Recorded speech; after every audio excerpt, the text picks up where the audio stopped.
And welcome into PressBox Live. I'm Stan the Fan Charles from PressBox and PressBoxOnline.com. With me, as always, on Wednesday nights is Gary Stein. Gary, how are you? Good, Stanley. How are you? Looking forward to this interview. Yeah, this is going to be a good discussion. And with us, and he's got a smiling face for a lot of good reasons, is the Washington Wizards General Manager Tommy Sheppard. He's going to join us in just a few seconds. But first, I got to tell you a little bit about the guy who pays the bills for these shows. PressBox Live is brought to you by C3 American Exteriors. Go to their website at c3america.com to find out how you might be eligible to get a free roof for just the cost of your insurance deductible. That's right. And I say one thing, when you own a home, there's no more expensive proposition you have than fixing or replacing your roof. And if that's the case, I have three boxes I want to check. I want to like the people, want to get to know the people, and I want to trust the people. And all three of those boxes are checked for me by C3 American Exteriors. I know one of the owners of the company. They stand behind their work, but more importantly, they do master craftsman roofing business. All right. C3 American Exteriors. We welcome the general manager of the Washington Wizards, Tommy Sheppard. Tommy, I really appreciate your doing this. You're a good friend of Marty Conway's. He asked you as a favor to us, and we both appreciate it very much that you're coming on. Hey, Stan and Gary, thank you so much for having me on. And I tell you what, even though I just had my roof done a couple of years ago, I might have to give C3 a call. You convinced me, man. Very compelling. He's a pretty good salesman, Tommy. They'll do a good job for you. I'm fired up about it, man. Hey, Tommy, and maybe you should talk to them about sponsoring the Wizards. Hey, I hope we tear the roof off that place this year. We got a chance. Got a good looking team. Hey, all that said, we're going to ask you some tough questions. I got to ask you, first of all, your first job in the NBA when you were with Denver had to do with public relations and player relations and all that. How do you think this vaccination issue is resonating right now with Wizard fans? You know, I think it's going to reflect what's going on in the country, and it's unfortunate. You know, I understand. Obviously, we're very supportive for our business, the safety of everybody and the good of the whole. But I will promise you what, that just like I wouldn't I wouldn't ask you about your health condition. I wouldn't want to do that to other people. It's a very personal thing, but I think the good collection, good of everybody's got to be everyone's focus. But I understand too, there's things that are very important to them personally. And I try to give everybody the best education we can, give everybody the most information, the most accurate information, and we move forward. And the NBA, you know, for 2 years, we basically have had nothing but change and nothing but unusual circumstances. We want to have a familiar year moving forward and a safe year for all of our players and fans and coaches. And, you know, to do that, we need everybody's participation. And ultimately, I think we're getting very close, and you just keep moving. All right. Appreciate the answer there. That job that you had when you started working in the NBA and the fact that you worked in player relations and PR, how does that help you in the job you hold today as general manager of the Wizards? I think any position in management is you know, you're forward facing. Everybody's in PR every single day. We all have a responsibility to put the franchise, the best interest of your franchise forward if you're in professional sports. And, you know, I think the best way to go about your business is being transparent. And I think over time, you know, people may not appreciate what you told them at that moment, but I think in a week's time after they're done being pissed at you, they say, thanks for being honest. If you BS people, I think it's like saccharin. It might taste good for a minute, but ultimately it kills you. You know, for me, I want to be accused of telling you the truth, and then I know I did my job. Yeah. Hey, Tommy. You know, they're going to be, and I understand the season isn't starting for about a month or so, but you guys do have some preseason games coming up next week. There's going to be a bunch of fans who always come down to DC for Wizards games from Baltimore, from the Baltimore area. I know that the policy for the arena is going to be exactly what the policy is for the city as far as vaccinations are concerned. But Baltimoreans may not know that. What is the policy right now in DC in terms of fans being able to go to games? Do they have to be vaccinated? Do they not? What is the policy? Well, I think that's we every day you kind of wait to see if there's a different change right now. But at Cap One, you just need to enter and wear a mask to the game. And Okay. so that's above my pay grade who makes those decisions or what I could predict it's going to be in a month's time or 3 weeks time or 3 months time. But right now, I know you're able. The Capitals played a preseason game and they just ask that you wear a mask and sit in your seats. They're going to be very big sticklers on the mask, but in terms of vaccinated, not vaccinated, that's not something that they stop you for at the door. I do, every municipality is going to be different. Everywhere we travel, it's important that we know that. But I do believe the most consistent thing I've seen is change, so you got to be flexible in this business and be informed. Gotcha. So, Tommy, before we ask you about all the things that are going on with the Wizards, the big trade, the new coach, etc., who's got great Baltimore ties. I mean, I remember covering Wes Unseld Jr. when he was playing at Johns Hopkins University back in the day. Hey, they'll be flattered because I know a couple of times he didn't play a whole lot early. He didn't. So I'm going to say I met your biggest fan. Coach Nelson was a tough guy to get playing time for. He was. I just can't believe Wes Jr. is 46 years old. I mean, that is just unbelievable. We worked together when I first was here, and then he left. He took a job. He was with Mark Jackson at Golden State for a year. Then he went to Orlando to work with Jock Vaughn, and then he's been in Denver since then. So for me, I have 7 kids. Now Wes has 2. We always tease each other. So that last time we worked, we had a lot more hair and a lot less kids. Yeah. But it's been great. Wes is somebody I have absolutely no doubt is going to be successful. He's prepared himself for an awful long time. And we kind of had some synergy between us. We were friends, obviously, in this business, but we both come from familiar backgrounds in the sense that we're grinders, we're lifers in this business. We've had opportunities to interview for the head job at what we chose to pursue. And I always wanted to run a team. You always want to be a head coach. And, you don't ever know if it's going to necessarily be the place you want. I know I wanted this job. The first day I stepped foot in DC, I wanted to be a GM in this city one day. And I know Wes, for him to come back here, I think means a great deal to him. Being a head coach or a GM in any of the 30 markets is a humongous opportunity and privilege. But to be here is something super special, especially for him. I'm waiting for one of the players to look up and say, Coach, why they got your name up in the rafters? You can't expect all the young kids to know the elders that built this game for them. But to have that name is a great thing for Wes, certainly, but it had nothing to do with him getting the job. He was the best person for the job. Yeah. Tommy, yes. Go ahead, Gary. Well, I was just going to say, and that Wes Senior is an icon in DC, but he's also an icon in Baltimore. He played, and he was an All-Pro here, and I mean, it was just an unbelievable match between Baltimore and Wes. And to see his son do well is absolutely great. But I wanted to take a step back, though, before we talk about the Wizards specifically. You've been in the NBA now for going on 30 years. I mean, since 1994. I mean, that's, 27 years, and I'm sure you've seen the game change a lot. I'm very well aware that you're probably aware of the way the game was back in the 80s when it was defensive struggles and the Knicks and the Bulls would slug it out every year and everything. But my question is, what wins in the NBA today? What have you seen over 30 years, and where's the NBA right now in terms of how do you win games?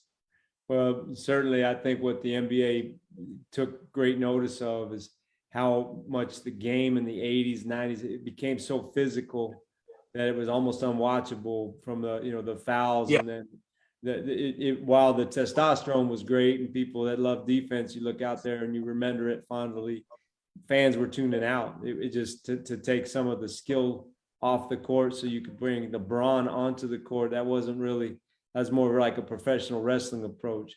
So they definitely cracked down, and it is not physical enough, in my opinion, now. But what you got to do in the NBA, if you're going to have one superpower, be able to shoot the ball from distance.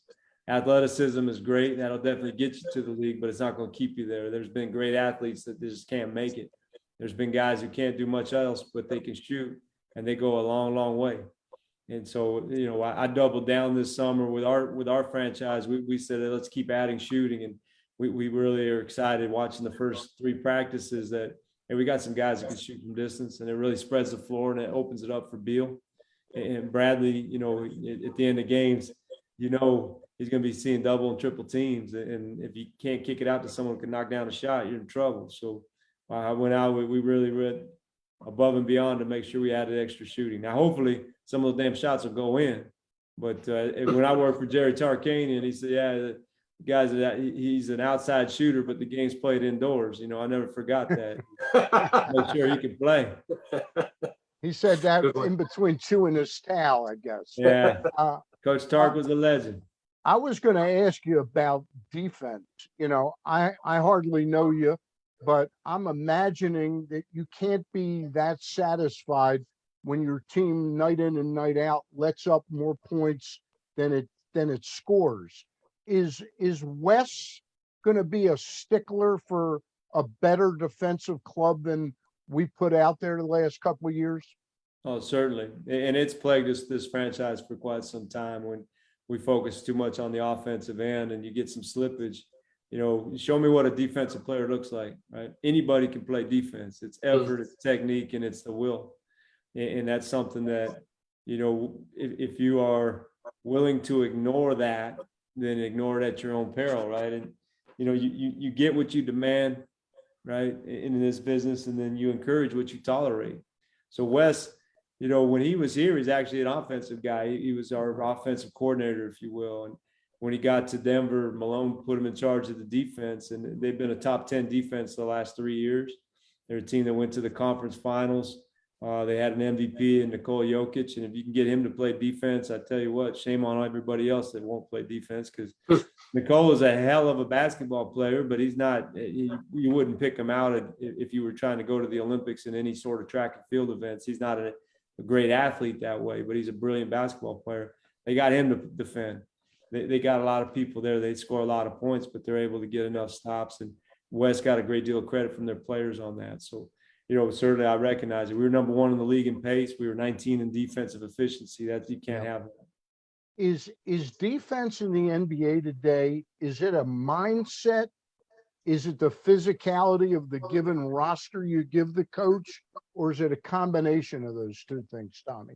I think it's a little bit of both of those, sir, but I think also you have to have discipline. And a lot of times in a 24-second clock, a guy will make an effort, but he doesn't make a second effort, a third effort. And so if the ball swings twice, you get a great looking shot. If you swing it 3 times, you might be counting 5 seconds before someone closes out to you. And we got in a horrible habit the last few years of switching. And what that does, a lot of times it absolves somebody of blame. They say, oh, I thought I was supposed to switch or this or that. When you're man, you know who your man is. And so you've got to have a little bit of a ability to have really disciplined thinkers out on the floor that know scheme and know where they're supposed to be at all times, according to where the offensive firepower is at all times. The worst players on the floor are going to have the ball in their hands with 5 seconds left if the defense did their job, right? That's the New Year's Eve offense. When the coaches are screaming 3, 2, 1, like you're in Times Square, it's a good possession for the defense because you made sure that you limited their ability to get a good look. And that's why the great players in the NBA right now, they're the ones that can get you a shot under 5 seconds on the shot clock, because defenses are turning it up a little bit. But our goal with Wes certainly is to go, we've been 30th, and the only reason we were 30th is because there's only 30 teams. So now the goal is climb up that ladder. The difference between 30 and 15 is 6.7 points. That's 2 stops. That's 3 stops. Yeah. It's less than a stop a quarter. So if you can go out and find those stops within the game, all of a sudden you're 15th.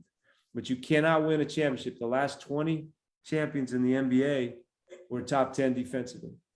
So if you're serious about winning, you got to get up there. Gary and I are both in Northwest Baltimore. We're Jewish. There's a lot of fans in this area of Danny Avila. How do you think he handled his first season in the NBA? Well, with Danny Avija, his biggest hurdle was trying to find the minutes that he had, whatever was thrown to him, to be productive in that. But if you're not the first, second, or third option, offensively, it's hard to make impact. What he did, he was one of the top rebounding rookies in the league. He's an excellent secondary playmaker. Wasn't able to show that last year. He's an excellent help defender. And I was pleased. He got hurt. Some games he didn't work his minutes and he has to do better. But that's a lot of times with rookies, the best thing about being a rookie is when your first year's over and now you can be a second year player because you learned a lot. But he makes all of Israel proud. He's proud of his Jewish heritage. And I guarantee you, we never checked his passport. We don't care where he's from. He can play. And he's going to be a hell of a player. And I've learned a lot of great Hebrew cuss words because of him. I won't put him on a family show, but I found that's the best way to learn the language is get some of the slang. And he's done a great job teaching me. Yeah, my son and daughter taught me a few of those also, by the way. So maybe we'll talk about it offline. You know, the learners brought him down for the Nationals game. He had an opening pitch, and it was a thrill for him. You know, to just once you kind of feel a little bit of that native, he got the embrace, the bear hug from people from his culture and stuff. It was really neat for him. Well, anytime he wants a lox bagel and cream cheese, just tell him to come on up. Hey, it better be good if he drives all the way up there because he's got sophisticated palates now. Palate. Yep, yeah. I got you. Hey, I want to talk a little bit about your off season. My God, you've been busy. New coach, a lot of new players. One of the biggest, most complicated trades, perhaps in NBA history, you were a part of. Russell Westbrook, of course, goes west after one season with the Wizards. Just talk about your approach to the offseason and what motivated all of this change. Well, we went 17-6 down the stretch last year. We made the play-in games. Last day of the season, we were able to get to the 8th spot. We played Philadelphia in the playoffs. In the first round, we got eliminated 4-1. And I had to really take inventory of my responsibilities to do what the best thing for the Washington Wizards. The easiest thing for me would have been to keep the previous coaching staff. I was very close with Scotty Brooks, dear friend to this day, hell of a coach. Easiest thing would have been keep that team. You know, we just made the playoffs, right? We were 17-6 down the stretch. Why don't we just do the easy thing and try to run it back? The problem is Vegas gave us 0.6% chance to make the playoffs, right? As Brent Musburger loves to say, hey, the boys in the desert ain't never wrong. And so the thought of trying to come back and replicate that season would be very, very difficult. And it was a very difficult decision. But, you know, Scotty was here for 5 years. I felt it was a time for a change there. And in Russell's case, he was a fantastic player, but he's one player. And we had an opportunity it was a complicated deal for sure. But the opportunity to get 3 guys, you know, two rotation players from a championship team with rings, and Kyle Kuzma and Kentavious Caldwell-Pope, and then adding Montrezl Harrell, who was the 6th man of the year the previous year with the Clippers. Plus we got Aaron Holiday. Plus we drafted Isaiah Todd, who spent some time in Baltimore, as a matter of fact. Plus exactly. You know, we added basically 7 players for Russell Westbrook. And that 5-team trade, only 2 of them in NBA history, was basically put together by 2 kids from Baltimore. Brett Greenberg, who is our assistant GM, and Ben Eidelberg, who is one of our director of strategy. And both of them very, very proud Baltimoreans, huge fans of everything Baltimore. And I couldn't do my job without those guys. And putting that trade together was very painstaking. At times it felt like passing a kidney stone, but when it was done, we walked away with Spencer Dinwiddie, you know, who we never would have been able to get as a free agent in the market. But cobbling that deal together, we were able to do a sign and trade, and everything fell into place. Now it looks good on paper. The game's played on wood. We know that. We got to go out and do something, but we at least have the tools to go out and maneuver. And I think this season we're going to look different, but we're going to be exciting. So Stan, let me slip one in also. Tommy, you mentioned those 2 guys from Baltimore. I don't know them personally, but I know a little bit about them. I know they're very much into the analytics of the game. All sports seems to be going to the analytics way. Can you talk about that a little? Because you were in the game before analytics became a part of it.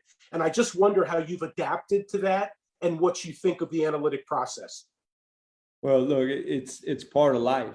It's like trying to argue with someone they don't want to buy a smartphone and say, well, good, because I'll know we'll outwork you. We'll have more technology than you. We'll have more information than you. You know, I don't know anybody, the houses that you're in right now, you didn't just walk in off the street and buy them without some sort of information. The NBA, so many decisions made every single game. So many decisions with the outcome riding on it.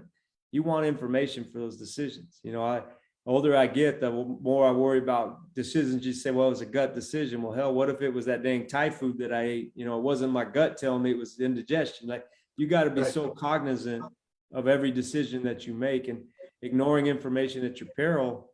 You know, that's how moving trucks show up. And I think there's always been analytics. Don Nelson, he had somebody doing stats for him in the early 70s. Like there's Buck Showalter in baseball, right? He was doing stuff well before way back. Yeah.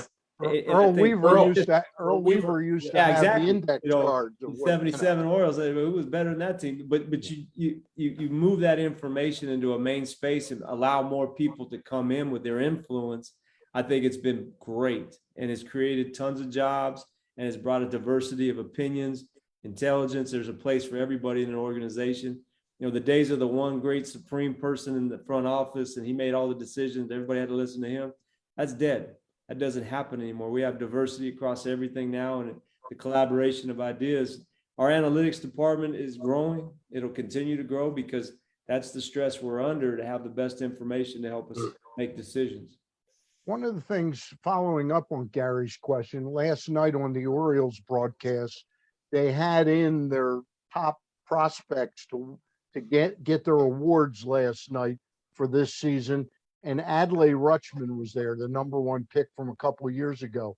And the announcers on TV asked him about what he thought of the analytics, the way the Orioles are using it. He said at first it was overwhelming, but then you start to understand it. Do the players buy into that automatically, or does it have to be explained and sort of nurtured to create that environment, Tommy? You know, younger players now, they're used to stuff. They're used to getting more information, more feedback, and they tend to rely on it to help them identify their weaknesses. And certainly everybody wants to cover up their weaknesses, amplify their strengths. Well, you know, if you can watch yourself throughout 15 practices and say you're taking 35 shots each practice, by those 15 practices are over, you've left a pretty good footprint out on the floor of where you're good from, where you're not good from. Or you could try to rely on your memory. Well, heat charts are right there for you. You can look and you know exactly. So now you got to go work on, I'm a big proponent in the NBA. Your weaknesses, you can probably get them a little bit better, but your time spent on working on your strengths is probably the best time well spent, especially if you go back to the shooting piece that I'm talking about. So that's just kind of a snapshot. With players, if you explain to them, this is how you're probably going to stay in the league if you do these things. Here's a little bit of a recipe for you. Ignore it at your peril. And we could be wrong. The numbers are at every single game. Like, I send scouts to games all year. They may see the best college player 8 times. Well, the numbers are at every game, right? Analytics, it spits out every single night a result of the game. And if you take that information versus a scout's memory from 8 games, you know, the data doesn't lie. It just shows up. The old saying Van Gundy used to say all the time, the box scores indict, video convicts. Well, the numbers that's the Supreme Court of it all. We're talking with Tommy Sheppard, the general manager of the Washington Wizards. In our remaining time, I want to talk a little bit about this roster you have. I can't remember if you drafted him. I think he was your first Wizards pick, Rui Hachimura. Yeah, he's becoming quite a player. Is this pretty much what you imagined? I imagined so when you drafted him. Well, it's what you hope for. You don't know any player's abilities till they get out on the floor. And in Rui's case, the best ability is availability. when he's able to stay healthy and has been able to stay consistent, he's put up some numbers. He really shot well in the playoffs, especially. And we feel he's expanded out to the 3-point range, which is the biggest thing that we pressed upon him. We need versatility from him to be able to score inside out. He's very, very good from mid-range, very, very good at the rim. If you add that 3-point line out there, then it really spaces the floor better and gives him a better opportunity. Unique player, unique skill set, and the pride of Japan, right? And kind of like Otani in baseball and everything that comes with that. You have that whole country on your back every single night. And there's a lot of stress and pressure that comes with being from international place. You talked about Danny earlier, but Rui's adapted well. He was a good college player at Gonzaga, and we feel he's going to be a huge role player for us moving forward. The guy you drafted #1 this year, marvelous player, Corey Kispert. Yeah. Tell us a little bit about what you like about him and how happy you were to get him where you got him, I think. You know, it's funny in the NBA, everybody wants to bet the future. So you're going to see all these kids that were either one and dones or never did. They didn't go to college. That get drafted very high because you figure, let's get them when they're young. They hit their sweet spot. Well, Corey's only 21 years old. Yeah. He played 4 years. His teams went to national championship game, went to the Final Four. One of the best shooters in the country consistently the last 2 years. Know his work ethic inside and out. Mark Few's a very dear friend of us. And that's how I kind of learned about Rui before Rui was a household name. When he was a freshman, Few and I talked about him. And I was able to watch Kispert at each level, each stage of development. And I tell you, you got Kyle Korver over here and maybe Joe Harris in this hand. He's equally capable of being the spot up shooter, but he's also capable of getting people off the bounce. He's a hell of a defender with a 37-inch vertical. So he's not just some, all he does is stand in the corner shoot. He's very athletic, but he's a great basketball mind. High IQ. And I tell you what, he's going to make an impact. Somehow, some way, somebody's going to lose minutes because he's going to play. I got a quick question about Harrell, Montrezl Harrell. I watched him with the Clippers, liked him a lot. It looked like he was a tremendous fit with the Lakers last year. In the last month of the season, I'd look in the box score and it seemed like he played very little. Was there an injury going on? Did he fall out of favor with the coach? Obviously, you have scouts that know that kind of thing. Yeah. Well, if you remember, the Lakers were on the top 2 teams in the West for most of the year. Then LeBron got hurt, then AD got hurt. Yep. And, like everybody else in this business, your top 2 players off of every team, you take them off the team, you're going to hope to make the playoffs. And in their case, they got knocked out basically in the play-in. So that was very difficult. The injuries did hurt, but what they were doing in the meantime with AD out, they started playing Marcus Gasol more. They tried to get big floor spacing bigs out there that could hit threes. That's one thing Montrez is still working on to get better in the threes. But energy-wise, in terms of rim running, he was second in the league as 6 men coming in to score 20 or more in games the last 2 years. He's a high-scoring, high-energy, high-effort guy, and that's something we didn't have coming off the bench. We added Daniel Gafford last year as a rim protector and a rim roller and above the box jumper. Montrez will complement that. Boy, when I see, before I turn it over to Gary, when you picked up Gafford, I had never really, seen him. I go, who's this guy? And then all of a sudden I said, how did he get this guy? Mm-hmm. And I find with some of the players that you pick up, I'm not just blowing smoke at you. I'd say, how did he know about this guy? How did he get this guy? Yeah. Good work. The biggest commodity in our business is information. I've been at it for 28 years. I've been blessed with I've been lucky just knowing great people, and you get enough people. We have a tremendous staff. Everybody that I work with here, I can't say enough about them. They're tireless, selfless, and everybody wants to do great things together. There's no ego in the room. As we like to say, your ego is not your amigo. So Daniel kept coming up. We have certain criteria that we say, I don't care where you went to school, where you were drafted. If you're in this level of criteria, going back to the numbers, something that we kind of hold as our 4 pillars to play here. Daniel checked all those boxes. He just didn't get enough minutes in Chicago.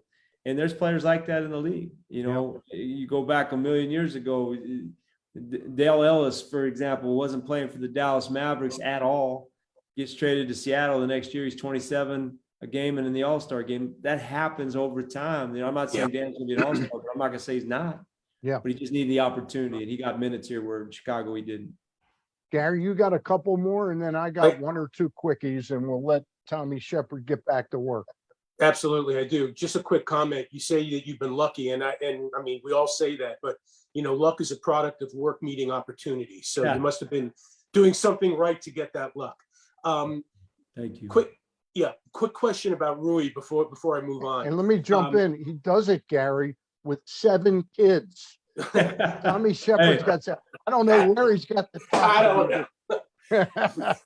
I don't know how you do that. You marry a saint. That's how you get the heck out of the way. Speaking of Rui, just real quick, now he played for Japan in the Olympics. I know that they didn't do very well. I think they were 0-3, if I'm not mistaken. But talk about the elevation of like the level of his game, playing at such a high level and under so much scrutiny. Can you see a difference in him, or how does that pan out for him? Oh, certainly. And I was with him at the World Championships in China 2 years prior to this, and watched him play. You know, he played 3 games in the Olympics, but they had friendlies before that. They beat France. You know, and France was one of the top teams at the Olympics on the stand. I've seen Rui beat Germany 2 years ago. Those are established programs from Japan. That this is their first time they were in any sort of competition like this since the 30s. So, you know, Rui is the face of basketball in that country. There's a lot more kids coming up. Yuta Watanabe, who played at GW, plays for Memphis. Oh, yeah. You know, there's going to be a lot more kids in the future because that has to be that one pioneer. But the international game, that's the closest you can come to kind of creating the same atmosphere as an NBA playoff game. And it gave me a great deal of comfort last year when Rui walked out into the playoffs for the very first time in his career that he had played in the World Championships, because he had that feel, you know, that little bit of extra tickle in your throat when you go, man, I got a dry mouth. My heart beats up. I got butterflies. You know, that those bubble gut feelings that come from big games. He felt that, and that's only going to propel him forward. He had to play against Team USA. He had to play against Turkey, you know, other world championships. So being in that kind of atmosphere can only help him in the future. Mm-hmm. Final question for me, you know, and Steph Curry may have ushered this era into the NBA, but it seems now like, you know, a jumper from 38 feet is almost, you know, par for the course. And it seems that every team has one, at least every good team. In a practice situation, Tommy, how much do the shooters actually practice from 35 to 40 feet? Like, do they shoot 50 a day, or how do they get so good? Well, it is the repetition, right? You go back to, was it Bruce Lee that said, you be afraid of the guy that has one kick he's done 10,000 times as opposed to the guy that has 10,000 different kicks. These guys will go and they will shoot. There's a little bit of a faint outline of a 4-point line in most facilities. The players know, okay, this is where you want to get into your shot, address, and release from this point, because the defenses are running you off the 3-point line. Very few people can do. Dame Lillard, Steph Curry, very few people can. You can shoot from anywhere out there, but can you freaking make it? You know, not very many people do. That's what Bill worked on all summer, was the step back 3, you know, because that's what defenses, he creates that space pushing in, pull back, be able to hit that shot. That's an open shot. If he can knock that down consistently, that's a huge weapon, because now they're going to have to chase him out further. He can get by his guy, get to the secondary shot, secondary move. Very few people can do that. And that's why I kept doubling down on shooting, because the more shooters you get out on the floor, it's harder you are to guard, and you're going to have to give up something. If you want to take Beal out, put 2 guys on him, he can make that extra pass, and you make the swing pass to the corner. That guy's, if it's Corey Kispert, if it's Davis Bertans, if it's Kyle Kuzma, they're going to be able to knock down that shot. So now you got to count for them. Now Beal can get better looks. It should be that easy, God dang it, but sometimes it just doesn't. Hey, two last ones for me. Yes, sir. When I emailed you the first time, Tommy, about 2 weeks ago, I mentioned that I was a ball boy back in 1965 for the Baltimore Bullets. And back I was then, looking for pay stubs. I promise if you want to give me another week, I'll find something for you. uh, back then it was all Americans, a lot of white guys, increasing number of African Americans playing the game. But the biggest change over the last 15 or 20 years has been the internationalization of the game. I asked you about Rui, and Gary asked you a question. I asked you about Danny. Uh, does that make your job much harder or easier because there's more talent to identify, or harder because you got to go in every, you got to go where every needle could be dropped in a hayfield? Well, you think about it, there's 30 teams. If every team signed 15 players, right? So you have 450 jobs available. To your point, 1/4 of the NBA now is international. And as Charles Barkley used to refer to Manu Ginobili as the best European player, and he tried to explain to Charles he's from Argentina. There's people from Europe, there's people from Asia, there's people from South America, but they're all international players. It doesn't make it harder. What you have to do is scout smarter. You have to have a wider network. And like I said at the beginning of this, information is the biggest commodity in our business. You have to have scouts to know how to get that intel, get that information. And that's why I've been committed to being with USA Basketball for 25 years. I've spent time with them. I went to 3 Olympic Games, 4 World Championships, 3 Olympic festivals, 2 Goodwill Games, whatever it takes. Go to those events, scout young kids. One of my business partners, one of my closest friends in the world is a guy named Sharunas Marshallonis, who's in the Basketball Hall of Fame. Yep. His last stint in the NBA was with us in Denver when I was with the Nuggets, and we became just fast friends. But when he came in the NBA, he was one of 4 international players in the NBA, and he was on the '88 international, the Soviet team, right? They call it the Soviet team. Everybody thinks they were Russian. Well, there was only one Russian on that team that won the gold. There were 4 of the starters were Lithuanian. They by far had the most players on that team, and that country's 3 million people. So I learned an awful lot about international basketball by working with him. But then I've had, I think I counted up the other night. It was like 22 international players in my time, 28 years in the NBA. Different countries, you learn a lot. Yeah. And really, it's all about going and seeing the youth programs. Mr. Gary and Stan, when you go see youth programs and you see the youth competitions when they're 15, 16 years old, that's where you kind of benchmark. I mean, I'll tell you, the next Rudy Gobert, this kid named Victor Wanabanaya, right? He's 7'4", 17 years old in France right now. Whoa. And if he hits, he's going to be the next unstoppable kid. Now, Gonzaga signed a kid named Chet Holmgren, who's America's next big great hope and he's from Minneapolis. They played against each other at the European Championships this summer, or the World Championships this summer. And the United States won the gold medal. But that battle right there is kind of like when they talk about to this day, LeBron against Carmelo in Trenton during the All-Star weekend in Philly. Mm-hmm. Like that was the one game everybody attached themselves to. This game has that potential in the future. People are going to refer back to that because these could be the next 2 dominant big men in the NBA for the next 15 years. You just spurred a real quick question before I do ask my final one. How good is the kid that played for Tavares Hardy at Loyola, Sante? He's got a chance. Everybody has to find their own way.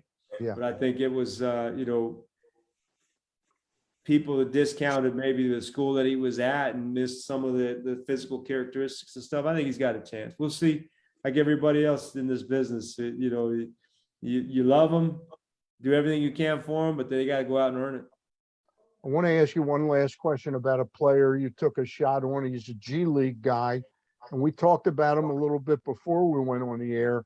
Tell us what you like about Jay Huff, who played at the University of Virginia. When I lived in Durham back in 2001 to 2005, I knew his dad, Mike Huff. I've never met Jay, but I became kind of a fan of his, and it's exciting that you got him. He's 7'2". He played at the University of Virginia. There's certain schools that they got coached. He was there for 4 years. Tony Bennett's one of the very best coaches in all college. Just like I was talking about Mark Few earlier, Jay Wright. There's several coaches where Leonard Hamilton, when they're in their program, they're going to be very, very well coached players. So Jay has tremendous basketball IQ, great hands, 7'2", who can hit threes. He can take off from the free throw line and dunk. He can block shots. His biggest problem is he's going to have to put on a little bit of weight, and that's going to just take some time and commitment in the weight room. But the talent is there. It's just going to take him a little bit of time. Like, he was undrafted for a reason. Yeah. We took a chance on him for a reason.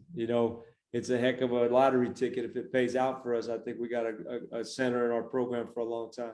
All right. Tommy Sheppard, really appreciate the time. Absolutely. Great getting to know you. Maybe we'll come down to a game or two this year and meet you.